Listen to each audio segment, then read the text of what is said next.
It seems that many parents today, consciously or unconsciously, see much of what was once called parenting as the responsibility of the schools. How do you engage parents like that? And have school policies helped to nurture this attitude? I think we maybe spoke a little bit on that, but could you dig into that a little bit more? I mean, now Well, it's like schools are feeding the kids and all of the things that are what should be parenting responsibilities. So many things are now being taken and done by schools, and it seems that many parents are perfectly fine. Then there are those who aren't at all happy. The school's caught between because they're serving some kind of policy that says they have to do it. And then some parents don't want them to do it. Talk to me about that. yeah, I would call those things. They'll start at the top. I would call those government mandates. You're mandated to do this or that. I remember early in my teaching career, it was mandated that we had to teach kindergarten kids about sexuality. It was mandated. It wasn't a choice. It wasn't, you had to teach it. So now, you have kids because the government says, well, we need to take care of the kids because the parents who aren't feeding them. So we give kids breakfast, we give them lunch, and sometimes even a snack in the afternoon, depending. And it's not the kids' fault, and I'm glad we're taking care of the kids. But again, it we're picking up parent roles that we really shouldn't. And if I'm doing that and it's involving something in my classroom, then it's taking away from that special time between me and that child because I'm doing this or I'm doing that, I'm tracking this or I'm asking this or whatever.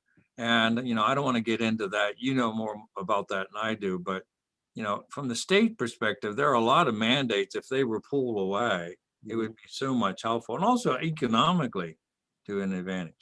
Um, you know, buses.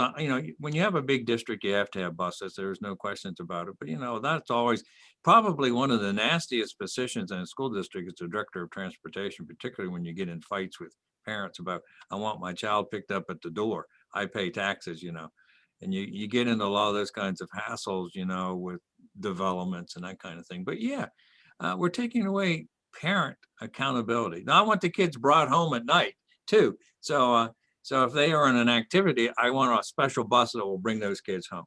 So yeah, you start looking at that and you start weighing all those things. It's sort of become imbalanced. And again, I don't want to be political, but there are some political beliefs by some people who are politicians believe that the government should take care of all this. And I think we have made people more dependent, and also they expect it. It's an expectation, and that's one of the things that we found with the kids in my later years in the public world was there wasn't. I expect it. It is. I deserve it. Yeah. And I think somehow if we could change that attitude, and there wasn't anything connected to work or effort on your part, I just deserve. You should take care of me. And I think that's a mentality that is haunting us in education.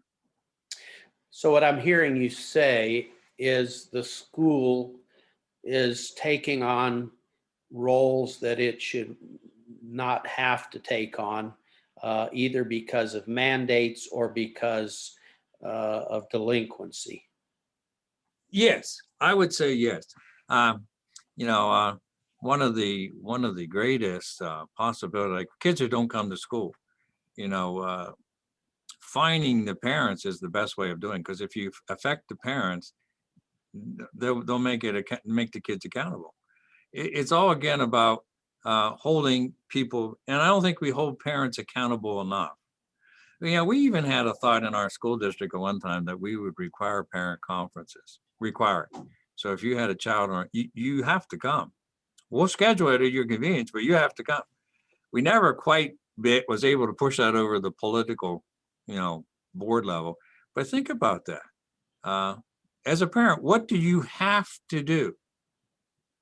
Other than taking your child in for kindergarten registration, what do you have to do?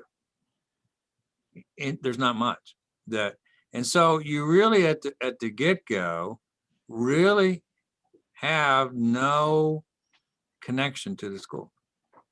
And that's why I was talking about, you know, we needed to be reaching out more, needed to be building partnerships more. We do it when the kids are little because everybody loves everybody in elementary school. It's when you get up in the upper levels, you know, that love disappears.